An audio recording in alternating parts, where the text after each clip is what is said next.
Saber Direito desta semana, a gente fala sobre terrorismo. As aulas abordam a lei antiterrorismo no Brasil, políticas públicas, legislações, jurisprudência e muito mais. As aulas são com o professor Dalberton Caselato Júnior.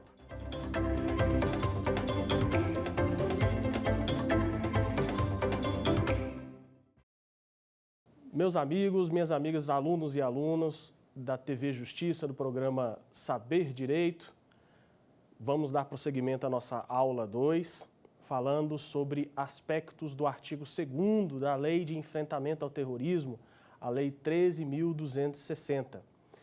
Na aula 1, nós estudamos a respeito da conceituação da doutrina nacional e internacional a respeito do terrorismo e seu conceito, e a dificuldade de estabelecer um conceito que seja universalmente aceito, tanto por organizações internacionais e estados soberanos.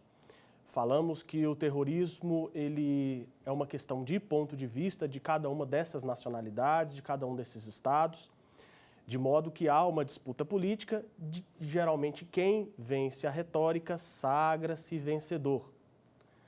Continuamos fazendo o nosso estudo de aprofundamento do conceito de terrorismo na doutrina internacional, falando a respeito do conceito jurídico penal de terrorismo, pautado em 3 noções fundamentais trazidas pelo doutrinador espanhol Manuel Câncio Meliá, quais sejam a projeção estratégica, o caráter armado e a intimidação massiva. Em cada uma dessas noções fundamentais do conceito jurídico penal de terrorismo, nós fizemos críticas a respeito da ausência dos conceitos no que se refere à ação dos lobos solitários e dos terroristas individuais. Em relação ao caráter armado, também fizemos uma crítica a respeito da ausência daqueles atos terroristas que são compreendidos pela nova onda de terrorismo chamada cyberterrorismo, em que com um computador, um notebook, um terrorista consegue ter capacidade de acessar sistemas de segurança dos estados, causando também inúmero perigo de dano à incolumidade física e ao patrimônio das cidades e das pessoas. Falamos também da nossa evolução do conceito de terrorismo na história, dados que nós trouxemos do internacionalista norte-americano David Rapoport sobre as ondas de terrorismo.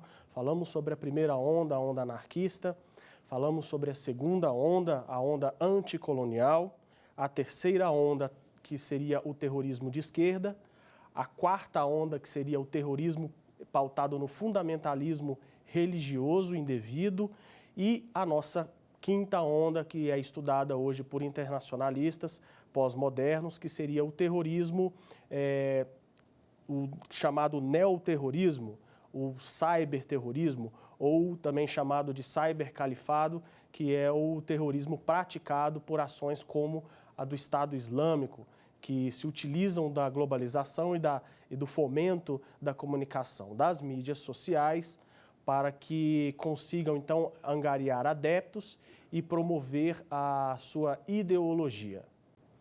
Então, tecidas essas considerações iniciais da aula 1, vamos agora realizar o nosso aprofundamento pautado na Lei 13.260.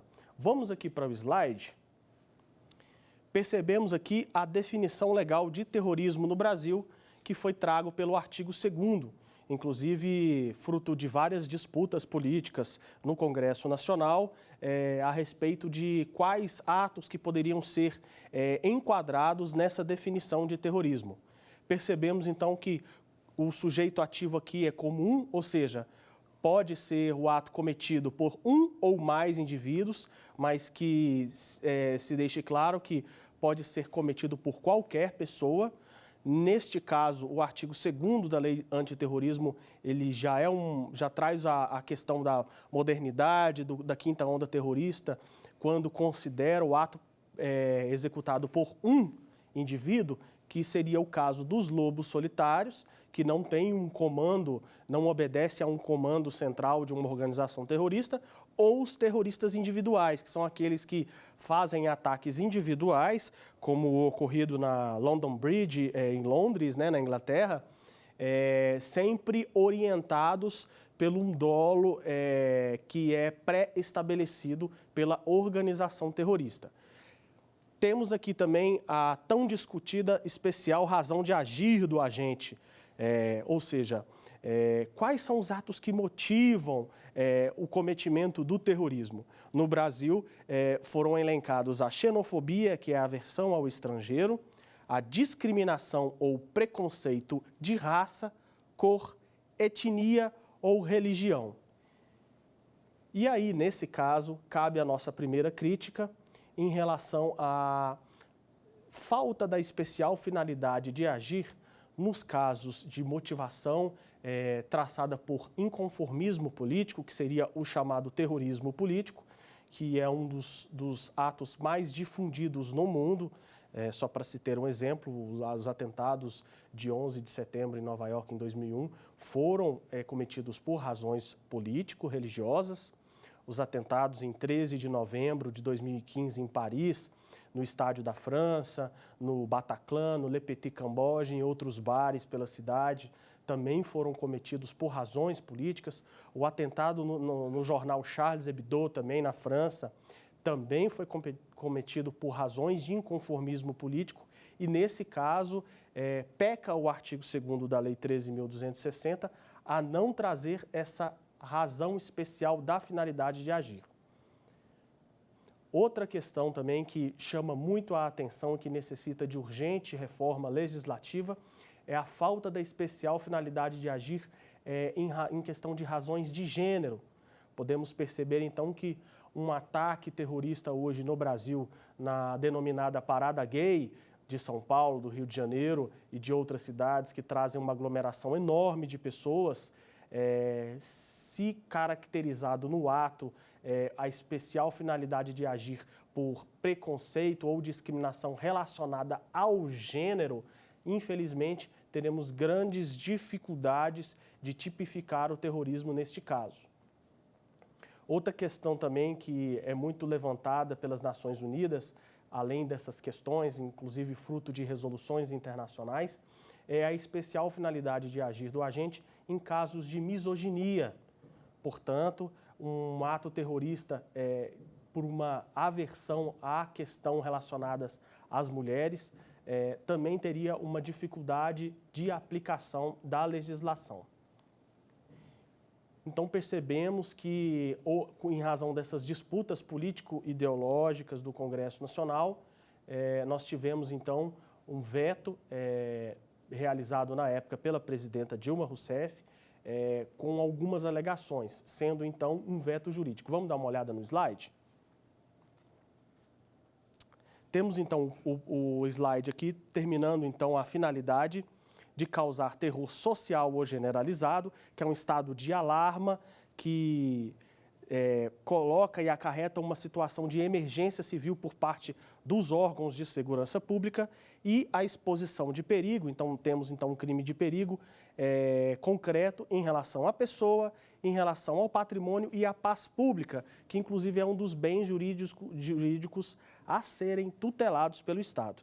No próximo slide, pessoal, nós podemos perguntar, então, por que a razão especial de agir sobre a motivação política não está presente na definição legal de terrorismo no Brasil. E aí já podemos, no próximo slide, percebermos que, em relação aos países internacionais que reconhecem a motivação política nas ações de terrorismo, só um pequeno comentário em relação à ausência da motivação política de terrorismo.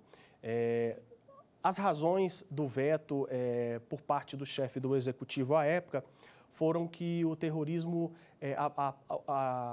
o termo na lei motivação política, ele trazia um alargamento semântico indevido que feriria o princípio da taxatividade das leis penais, do qual um tipo penal precisa ser certo e determinado. Todavia, em termos de terrorismo, o que nós percebemos é que alguns conceitos e alguns alargamentos semânticos nos tipos penais, eles são necessários devido à dinamicidade e à especificidade da investigação criminal nos casos de crime de terrorismo. Percebemos, então, que, infelizmente, o veto jurídico por parte do chefe do Executivo trouxe uma série de insuficiências normativas e dificuldades de aplicação da legislação. Voltando aqui ao slide, pessoal, a gente pode perceber vários países e organizações internacionais que reconhecem a motivação política nas suas ações de terrorismo, o que vai de encontro ao nosso artigo 2º, que faz a conceituação do terrorismo no Brasil. Nós temos aqui o Portugal com a Lei 52 de 2003, a Espanha com a Lei 10 de 1995, que traz a questão do terrorismo no seu artigo 573 e os seguintes, a Lei 819 de 2016 da França, que traz também no seu artigo 421-1 e seguintes do Código Penal francês, questões relacionadas ao terrorismo, com a inclusão do terrorismo por inconformismo político, e temos também definições da Organização das Nações Unidas, Organizações dos Estados Americanos, organizações do Tratado do Atlântico Norte, União Europeia, Mercosul, NAFTA e o Grupo de Ação Financeira Internacional, o GAFI. Outra crítica importante que nós devemos fazer em relação à ausência de motivação política são as consequências jurídicas que já são visíveis no Brasil em relação a essa insuficiência normativa do conceito de terrorismo. Vejam que em janeiro de 2019, nós tivemos no estado do Ceará uma série de atentados cometidos por organizações criminosas e facções criminosas ligados ao tráfico de drogas, que por inconformismo político explodiram ônibus, explodiram torres de alta tensão de energia, realizaram também a explosão de viadutos no estado do Ceará, expondo a perigo não só o patrimônio do estado, como também a vida das pessoas. Na época, o governador, inclusive, do estado, foi ao encontro do ministro da Justiça e Segurança Pública, Sérgio Moro, para discutir o alargamento semântico da aplicação do crime de terrorismo nesses casos, visto que, em relação à motivação de inconformismo político diante desses atos no Ceará, o fato seria atípico. Diante dessas questões, pessoal, e desse nosso primeiro bloco de conhecimentos, vamos chamar o quiz para a gente poder responder a primeira pergunta?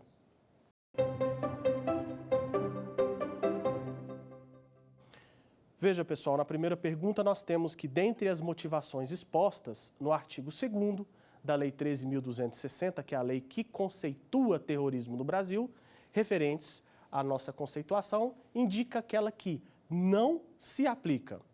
Temos a letra A, motivação relacionada a preconceito de raça, cor, origem. A letra B, intolerância religiosa ou étnica. A letra C, xenofobia. E a letra D, inconformismo político ou intolerância de gênero. Com as nossas informações ministradas no primeiro bloco de aula, vocês acham que já tem condição de responder essa questão? Vamos voltar, então? Veja, pessoal, o gabarito, então, é a letra D, inconformismo político ou intolerância de gênero, conforme nós passamos aqui em relação ao veto do chefe do Executivo à questão. E quais seriam, então, as violações decorrentes dessa omissão legislativa na motivação política, na nossa conceituação prevista no artigo 2º? Vamos dar uma olhadinha aqui no slide? Veja bem, olha as consequências do veto presidencial à motivação política no crime de terrorismo no Brasil. Temos, então, a primeira questão em relação à violação do mandado de criminalização contido no artigo 5º, inciso 43 da Constituição Federal. Veja bem, o mandado de criminalização constitucional, ele é uma ordem dada do Constituinte para o legislador infraconstitucional faça aquela lei. Ou seja, o inciso 43 do artigo 5º da Constituição, ele, na verdade, ele solicita, por meio de uma ordem imperativa, que os crimes hediondos e equiparados a hediondos, tais quais o tráfico de drogas, o terrorismo e a tortura, sejam, então, regulamentados por lei infraconstitucional. Várias das legislações tiveram, então, as suas leis infraconstitucionais realizadas. E o terrorismo foi a última delas, tendo uma mora de mais de 20 anos na sua realização. Percebemos, então, que essa mora legislativa ela foi fruto de uma política pacifista uma política pacifista e negacionista por parte do Estado brasileiro sobre a possibilidade do avanço do fenômeno do terrorismo em solo brasileiro. Então percebemos então que essa mora legislativa ela foi suprida agora com a Lei 13.260, mas mesmo assim com algumas dificuldades em relação a estabelecer um conceito que é um conceito padrão nas Organizações Unidas, nas organizações das Nações Unidas e em vários organismos internacionais como o GAFI. Voltando para o slide, percebemos então uma segunda violação em relação à inobservância dos compromissos internacionais assumidos pelo Brasil no enfrentamento ao terrorismo. Percebemos então que vários tratados e convenções internacionais que falam sobre terrorismo, por exemplo, a Convenção Interamericana sobre o Terrorismo ou a Convenção sobre Supressão do Financiamento ao Terrorismo, exortam os países membros das Nações Unidas a realizarem a devida tipificação, não somente do terrorismo, mas também dos seus atos de financiamento. Percebemos, pois, que então essa ausência da motivação política do artigo 2º da Lei Antiterrorismo, ela fere também resoluções do Conselho das Nações Unidas, dentre as quais a Resolução 1373 de 2001, que foi no mesmo ano internalizada por decreto do governo federal, em que exorta os países membros a realizarem a devida tipificação do terrorismo. Dessa forma, houve uma pressão de organismos internacionais, fenômeno do qual nós chamamos de pressão pela internacionalização do poder punitivo, que cobrou do Brasil, principalmente por intermédio das Nações Unidas e do Grupo de Ação Financeira Internacional, que o Brasil fizesse, então, a devida conceituação do terrorismo e dos atos, então, de seu financiamento. Com a proximidade das Olimpíadas de 2016 no Rio de Janeiro, o Brasil se viu obrigado, então, a correr no Congresso Nacional e elaborar com uma pressa recorde de 8 a 9 meses a Lei Antiterrorismo Brasileira, com todas as suas nuances e suas complexidades que ficaram para serem aprimoradas em legislações e atualizações posteriores. Portanto, percebemos, então, a insuficiência normativa da Lei Antiterrorismo para abarcar alguns casos específicos. Voltando ao slide, pessoal, a gente percebe também que, em razão dessa ausência do artigo 2º, nós temos discussões doutrinárias que entendem violado o princípio da proibição da proteção insuficiente, que seria, então, uma má prestação normativa por parte do legislador na proteção de bens jurídicos importantes, tais quais a vida, a incolumidade física, ao patrimônio público e à paz pública no caso dos terrorismos, por conta dessa proteção insuficiente e deficiente. E seria, então, o caso passível de ação direta de inconstitucionalidade por omissão, de acordo com o artigo 103, parágrafo 2º da Constituição Federal? Nós entendemos que não. Nós entendemos que a ADIM por omissão, ela geralmente tem a sua hipótese de cabimento em relação à completa omissão do Poder Legislativo em regular a matéria. Não foi o caso. Houve, sim, tratativas, grandes disputas políticas em relação a diferentes segmentos políticos do Congresso Nacional, aqueles que queriam uma maior proteção do sistema normativo, um maior enrijecimento das normas penais, em detrimento daqueles preocupados com o uso indevido da lei antiterrorismo como massa de manobra para a perseguição política de movimentos sociais que exerciam o seu direito fundamental legítimo de protestar. Em relação a essa questão dos movimentos sociais, vale então alguns comentários aqui a respeito de divergências doutrinárias e divergências de opinião a respeito da sua inclusão na lei antiterrorismo brasileira, da nossa chamada excludente de ilicitude para os movimentos sociais. Fruto de uma intensa disputa política no Congresso Nacional, a questão da excludente de ilicitude dos movimentos sociais foi inserida em razão de se proteger, de se realizar a devida proteção daqueles movimentos que, de forma legítima, exercem os seus direitos de reunião, os seus direitos de liberdade de expressão no país. O que nós podemos perceber é que essa questão da discussão da proteção de movimentos sociais para que a gente possa, enfim, evitar o uso indevido e politizado da lei antiterrorismo contra esses movimentos, não é uma exclusividade do Brasil. Em vários países como a França, e como a Portugal e como a Espanha, no momento de elaboração de suas legislações antiterrorismo, sejam codificadas em um único documento ou em legislações esparsas, tiveram inclusive a preocupação em discutir a questão de movimentos sociais em razão de evitar que, de fato, elas fossem indevidamente incriminadas. O que nós percebemos, então, em relação à tradição dogmática brasileira na elaboração das normas penais e processuais penais, é uma necessidade de se reafirmar no tipo penal situações de exercício e garantias de direitos.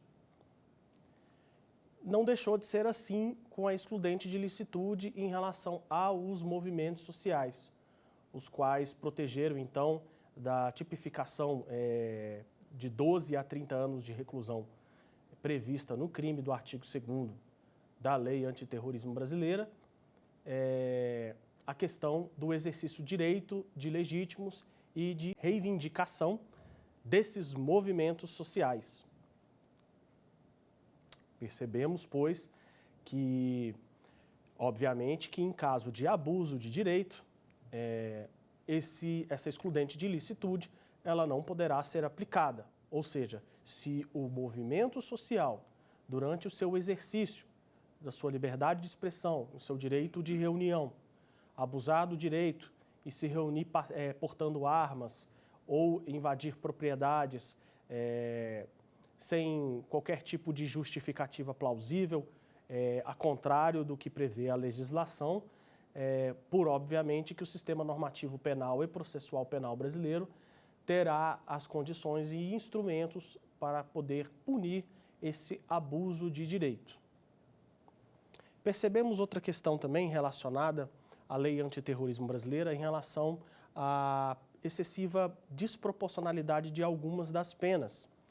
Podemos perceber, por exemplo, no artigo 2º da lei antiterrorismo brasileira, no que se refere ao crime de atentado terrorista, que um mero atentado terrorista que tenha como resultado uma lesão corporal leve ou sequer uma lesão corporal, mesmo assim tem uma pena inicial de 12 anos de reclusão até 30 anos de reclusão. Ou seja, o dobro da pena prevista no caso de um homicídio simples e a mesma pena prevista no caso de um homicídio qualificado com o emprego de explosivo.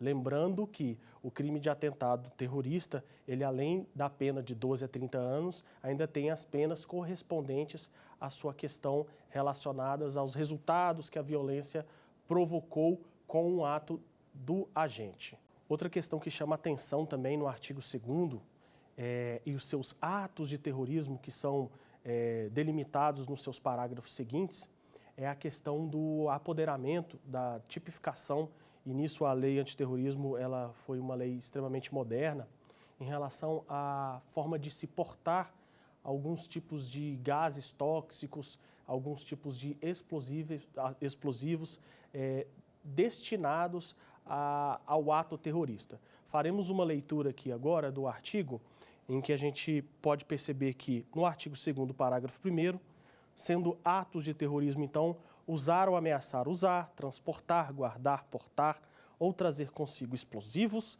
gases tóxicos, venenos, conteúdos biológicos, químicos, nucleares ou outros meios capazes de causar danos ou promover destruição em massa. Percebamos, então, que este tipo penal, ele abarca uma série de situações envolvendo terrorismos biológicos, com a utilização de patógenos químicos, com a utilização de determinados tipos de gases, determinados tipos de explosivos. Seria o caso, então, daquele patógeno químico denominado antrax, que foi muito utilizado em anos posteriores como forma de se executar atos terroristas pelo mundo. Nesse caso, então, a lei antiterrorismo brasileira é digno de nota, de elogio, em relação à sua capacidade de se atualizar em relação às grandes nuances que o terrorismo apresenta no nosso mundo moderno. Outro tipo penal que também chama a atenção é o inciso 4 do parágrafo 1º do artigo 2º da lei antiterrorismo. Faremos uma breve leitura. Sabotar o funcionamento ou apoderar-se com violência, grave ameaça à pessoa, servindo-se de mecanismos cibernéticos, controle total ou parcial, ainda que de modo temporário, de meio de comunicação de transportes, portos, aeroportos, estações ferroviárias, rodoviárias, hospitais, casas de saúde, escolas, estádios esportivos, instalações públicas ou locais onde funcionem serviços públicos essenciais, instalações de geração ou transmissão de energia, instalações militares de exploração, refino e processamento de petróleo e gás e instituições bancárias e sua rede de atendimento. Percebam, então, que esse inciso traz o que nós chamamos de combate às situações caracterizadas pelo neoterrorismo ou a quinta onda terrorismo, chamado então de cyberterrorismo. São atos terroristas de extrema gravidade porque, com baixíssimo custo e pouquíssimo efetivo, se consegue, com um grupo de especialistas em informática, se apoderar de sistemas de segurança do Estado, que movimentam sistemas de transporte, sistemas aéreos e que podem, sim, causar grande destruição se controlados e se estiverem em mãos de terroristas. Outra questão que chama a atenção também é a questão do apoderamento a instalações de energia ou produção de energia.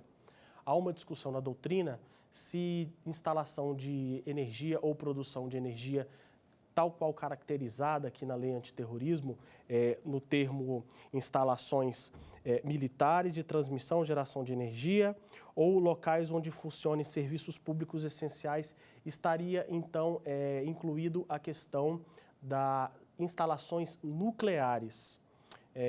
Entendemos que, neste caso, o princípio da taxatividade deveria ter sido seguido e deveria ter sido observado e que essa palavra deveria ter vindo expressa aqui neste inciso para que a gente evite qualquer tipo de questionamento em relação ao alargamento interpretativo da legislação.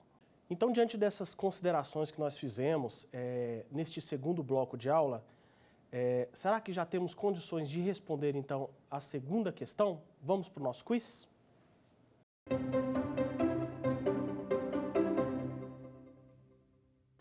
Veja, na questão 2ª, a gente vai marcar, dentre as alternativas que estão abaixo, aquela que vai prever uma excludente de aplicação da lei antiterrorismo dentro dos limites legais estabelecidos pela lei. Temos a letra A, ação de grupos paramilitares, a letra B, movimentos sociais ou religiosos, letra C, grupo de pessoas em manifestações políticas e letra D, movimentos de classe, sindicais ou de categoria profissional. Com todos os conhecimentos que nós passamos aqui e as nossas críticas e considerações em sala de aula, Será que já temos condições, então, de responder essa pergunta? Vamos voltar aqui à tela. Então, pessoal, o gabarito correto seria a letra A, aquela que prevê uma excludente de aplicação da lei antiterrorismo dentro dos limites legais, ou seja, ela não se aplica em relação à lei antiterrorismo. Os nossos movimentos sociais estão previstos, grupo de pessoas em manifestações políticas, sim, também compreendem, movimentos de classe, sindicais ou de categoria profissional também estão inclusas no tipo que prevê a excludente de ilicitude. Já a ação de grupos paramilitares, que são aqueles grupos que se unem de forma armada contra a ordem constitucional e democrática do Estado, obviamente que não estão abarcados por essa excludente de ilicitude, ok? Após responder essa questão a respeito da excludente de ilicitude, vamos dar prosseguimento agora a uma discussão a respeito do artigo 2º, que conceitua terrorismo, estar abarcando ou não dos demais artigos a questão da hediondez do delito. Vamos fazer algumas considerações iniciais em relação ao que é ser um crime hediondo. Nós temos, então, por meio do artigo 5º, que o crime hediondo ele tem algumas características importantes de ser inafiançável, insuscetível de graça, anistia ou indulto, e também ter um regime diferenciado de cumprimento de pena. Antigamente, nós cumpríamos a pena com 2/5 se o réu era primário ou 3/5 se o réu era reincidente. Agora, com a instituição da Lei 13.964 de 2019, que instituiu o nosso chamado pacote anticrime, houve uma alteração importante no artigo 112 da Lei de Execuções Penais.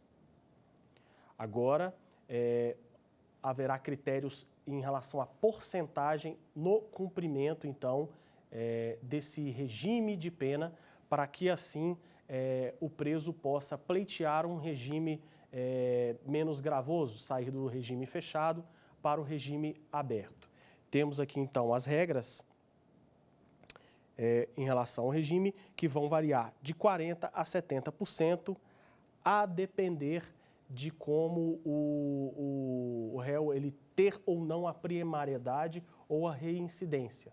Só lembrando que, em alguns casos, quando houver resultado morte, estará vedado o livramento condicional.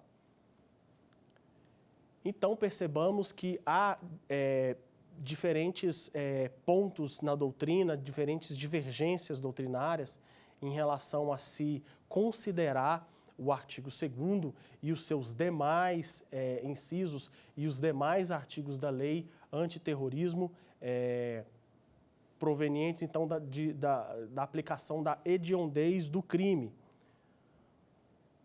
Temos uma primeira corrente encampada que diz que o crime de terrorismo está apenas no artigo 2º e é o único da Lei 13.260 a ser equiparado a hediondo. Isso traria sérias consequências em relação ao crime do artigo 3º, onde há a promoção, a prestação de auxílio ou a integração à organização terrorista, e também ao artigo 5º, em relação a cometimento de atos preparatórios para o terrorismo. Segundo essa primeira corrente doutrinária, nem o artigo 3º de promoção à organização terrorista, nem o artigo 5º de preparação a atos de terrorismo seriam, então, considerados crimes hediondos, e então não estariam a eles aplicadas as regras da hediondez do crime previsto na Lei de Crimes Hediondos, com as suas alterações posteriores, principalmente essas que foram relacionadas agora com a Lei 13.964, o pacote anticrime. Entendemos que não é a melhor doutrina, não é a melhor orientação doutrinária, apesar de muito bem fundamentada. Nós acreditamos que sim, a hediondez do delito ela deve ser aplicada não só ao artigo 2º, que conceitua o terrorismo, que traz nos seus parágrafos e incisos seguintes, subsequentes, os atos de terrorismo, mas também a promoção da organização terrorista e também aos atos preparatórios de terrorismo.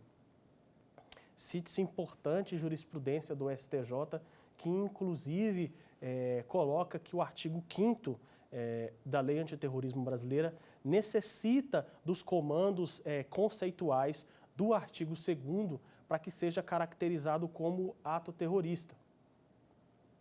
Já o artigo 3º, que fala sobre a promoção da organização terrorista, e o artigo 6º, que fala sobre o financiamento ao terrorismo, se constituem em crimes autônomos, não necessitando, então, dessa dependência do artigo 2º da Lei Antiterrorismo para que sejam tipificados os seus atos correlacionados ao fenômeno do terrorismo no Brasil.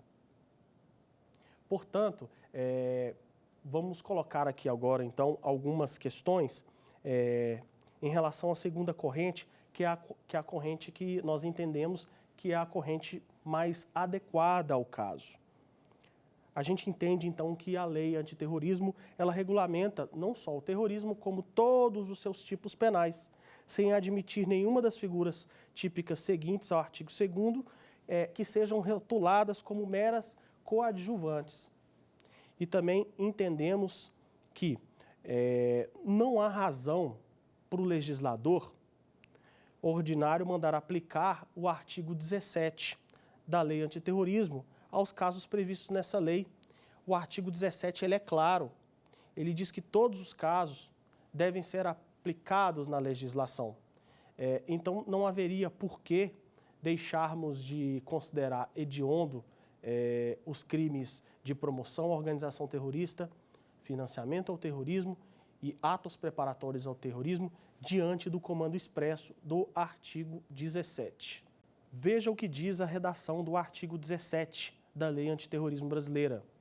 Aplicam-se as disposições da Lei 8072, de 25 de julho de 1990, aos crimes previstos nessa lei. Ou seja, a lei de crimes hediondos é aplicada na sua integralidade aos crimes previstos na Lei Antiterrorismo Brasileira.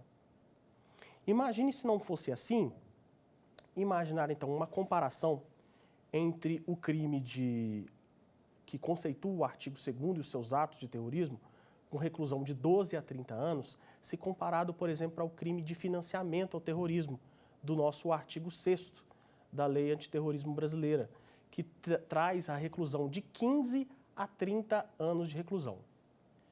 Então, se cometer atos terroristas, nós temos uma pena mínima que começa com 12 anos, e o crime de financiamento ao terrorismo, com uma pena mínima que começa com 15 anos, como considerar o crime de ato terrorista com pena mínima de 12 anos hediondo e não considerar o crime de financiamento ao terrorismo com pena mínima de 15 anos?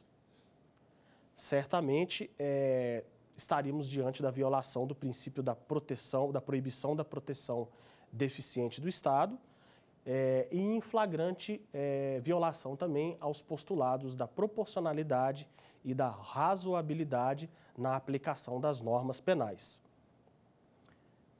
Inclusive, é uma tradição negativa por parte do nosso sistema normativo realizar várias atualizações legislativas, deixando o nosso sistema normativo penal uma verdadeira colcha de retalhos.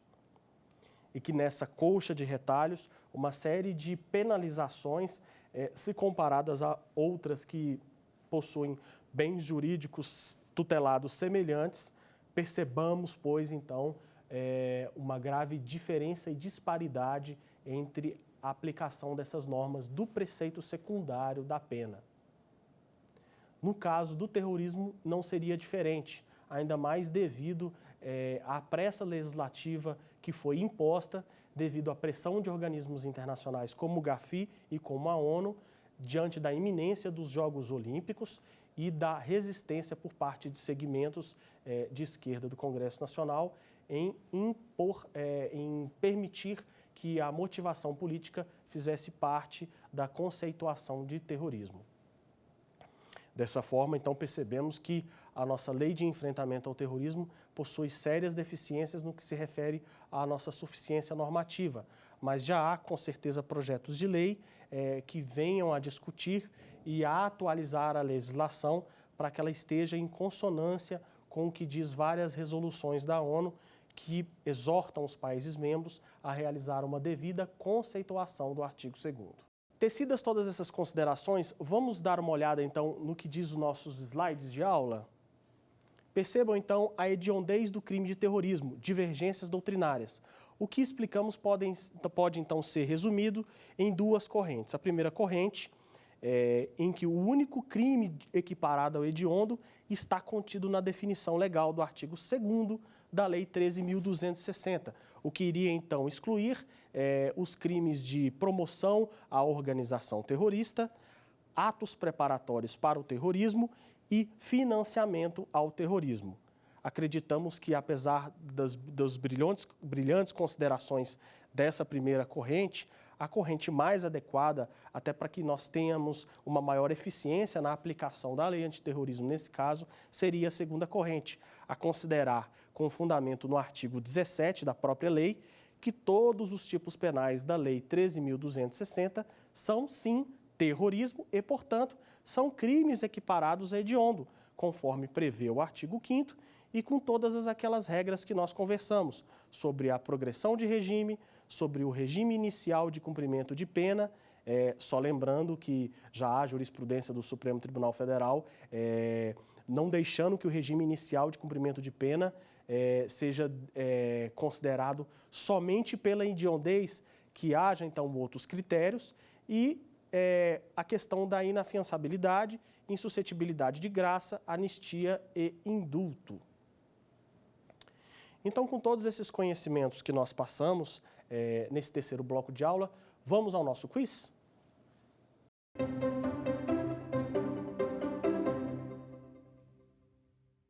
Veja a terceira questão, pessoal. Considerando, então, o conceito de terrorismo contido no nosso artigo 2º, dentre as condutas descritas na Lei Antiterrorismo Brasileira, indique aquela que não está prevista na lei. Temos usar, ameaçar, usar ou transportar explosivos ou gases tóxicos, venenos e conteúdos biológicos com ânimos beligerante, que seria mais ou menos um estado de fazer guerra, de atacar por meio da guerra. A letra B, sabotar, servindo-se de mecanismos cibernéticos, meios de comunicação ou transporte, ainda que de modo temporário, características da quinta onda neoterrorista, terrorismo pós-moderno ou cyberterrorismo ou cybercalifado, muito propagado pelo Estado Islâmico. Letra C, promover, constituir, integrar ou prestar auxílio, pessoalmente ou por interposta pessoa, à organização terrorista. E, por fim, fazer apologia ao crime de terrorismo ou aos seus autores. Então, pessoal, diante das nossas aulas e dos nossos ensinamentos, será que nós já temos, então, condição de responder essa questão? Vamos voltar nela? Então, pessoal, o gabarito aqui, então, seria letra D. Fazer apologia ao crime de terrorismo ou seus autores. E vamos fazer uma consideração, então, em relação a por que a letra D. Veja, pessoal, a letra D, sobre a realização da apologia ou incitamento ao crime, ela era, sim, uma conduta que estava prevista no projeto de lei 2016-2015, que originou a Lei 13.260. Mas, diante de discussões políticas no Congresso Nacional, a chefe do Poder Executivo à época, a presidenta Dilma Rousseff, em razão das fundamentações relacionadas à violação da taxatividade das leis penais e da proporcionalidade, entendeu por bem vetar esse artigo 4º, ou seja, qualquer apologia que seja feita hoje relacionada ao terrorismo deveria ser tipificada no artigo 286 e 287 do Código Penal, com uma pena pequena, mensurada em meses, o que, no nosso entendimento, viola o princípio da proibição da proteção insuficiente do Estado. Entendemos, pois, que havia necessidade de se manter o artigo 4º da lei de terrorismo brasileiro, para que pudesse, então, criminalizar as condutas relacionadas à apologia ou ao incitamento do crime. Essa retirada, inclusive, será objeto de críticas em relação a aulas seguintes, quando formos comentar em relação aos desdobramentos da Operação Hashtag, que foi deflagrada pela Polícia Federal 15 dias antes dos Jogos Olímpicos do Rio 2016 e que houve, então, uma discussão jurisprudencial a respeito da dificuldade de conformação penal da conduta dos autores em razão da falta e do veto deste pré-falado artigo 4º da Lei Antiterrorismo Brasileira.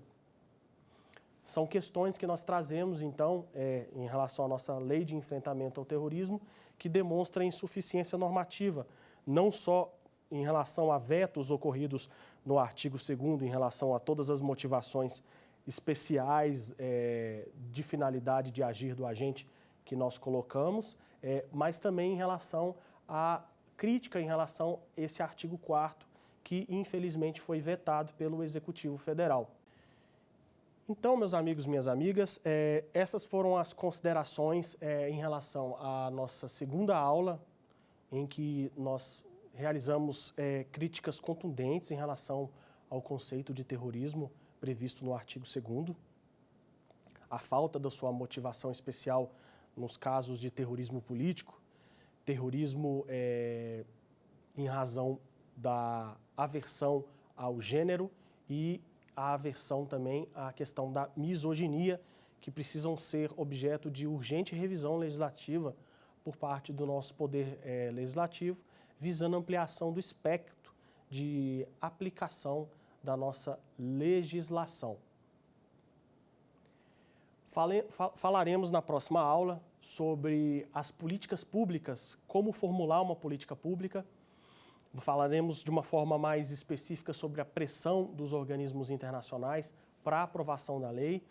Falaremos também sobre o Grupo de Ação Financeira Internacional, como que ele é formulado, quais são as suas recomendações e que de forma os Estados-membros devam cumprir essas recomendações e quais são as consequências pelo não cumprimento dessas obrigações e de que forma, então, o GAFI atuou para que o Brasil fosse pressionado, além de outras hipóteses de ocorrência, para que o Estado brasileiro pudesse, então, tipificar a tão esperada Lei Antiterrorismo Brasileiro, que foi tão violada pelo mandado de criminalização constitucional e demorou décadas para que fosse tipificado e devidamente tipificado.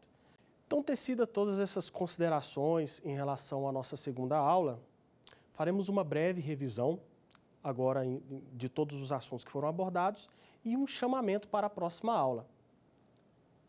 Percebemos, então, que fizemos uma abordagem crítica ao artigo 2º da nossa Lei Antiterrorismo Brasileira. Falamos, então, sobre a ausência da especial finalidade de agir do agente nos casos de motivação política, que seria o terrorismo causado pelo inconformismo político. Demos vários exemplos de atentados ocorridos no jornal Charles Hebdo, na França, os atentados ocorridos na boate Bataclan, que todas foram cometidas por conta de inconformismo político, executadas pelo Estado Islâmico contra cidadãos franceses e que, se fossem transpostas para a aplicação da nossa Lei Antiterrorismo Brasileira, teríamos diversas dificuldades na conformação penal desta lei neste caso.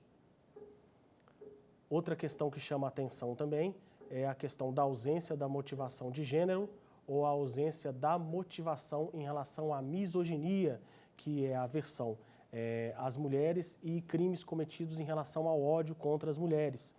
Percebam que, nesse caso, o artigo 2º da Lei Antiterrorismo Brasileira vai de encontro a convenções internacionais que regulam o tema, que exortam os países membros a realizar a devida tipificação penal nesses casos.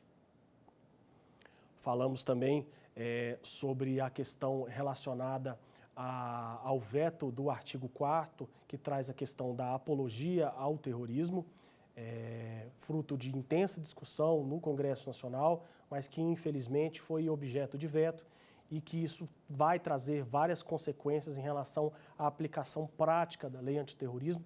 Nós iremos voltar nesse assunto em relação à apologia quando formos tratar da Operação Hashtag, que foi deflagrada pela Polícia Federal em 2016, 15 dias antes das Olimpíadas Brasileiras.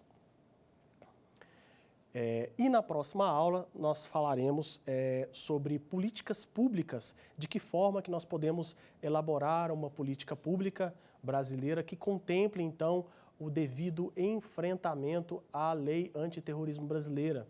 Falaremos sobre algumas teorias que formulam a política pública baseados nos estudos de Pierre Miller, de Howlett Hamesh, de Hamdahl, os estágios de políticas públicas e os seus ciclos, a implantação da política pública, a sua formulação, implantação, execução e avaliação, e de que formas essas políticas públicas podem, então, trazer o devido enfrentamento ao terrorismo. Falaremos também sobre a pressão exercida pelo Grupo de Ação Financeira Internacional, o GAFI, sobre o Brasil e as ameaças do grupo no sentido de incluir o Brasil na chamada lista cinza, devido ao não comprometimento do Estado brasileiro em realizar a devida tipificação do crime de terrorismo e as razões, então, pela excessiva demora do Estado brasileiro em regular tema de tamanha importância. Dessa forma, então, fechando a aula 3, falaremos também da influência das Nações Unidas na sua forma de oferecer aos Estados-membros um programa normativo e uma agenda de discussões relacionadas ao terrorismo que precisam ser seguidos pelos Estados-membros. Falaremos também da questão da violação do Brasil em relação à Resolução 1373, em relação à devida tipificação dos atos terroristas. Porque, independentemente da tipificação realizada no artigo 2º, o que nós podemos perceber hoje é essa insuficiência normativa do conceito que vai de encontro à Resolução 1373, que não foi, então, cumprida na sua totalidade e na sua integralidade. Ok, pessoal? Então, aguardamos vocês na próxima aula. Meu muito obrigado pela audiência. Até mais. Tchau, tchau.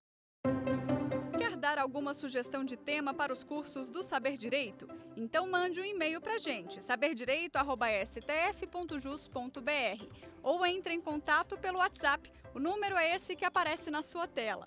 Você também pode estudar pela internet. Acesse nosso site tvjustiça.jus.br ou pode rever as aulas no canal do YouTube TV Justiça Oficial.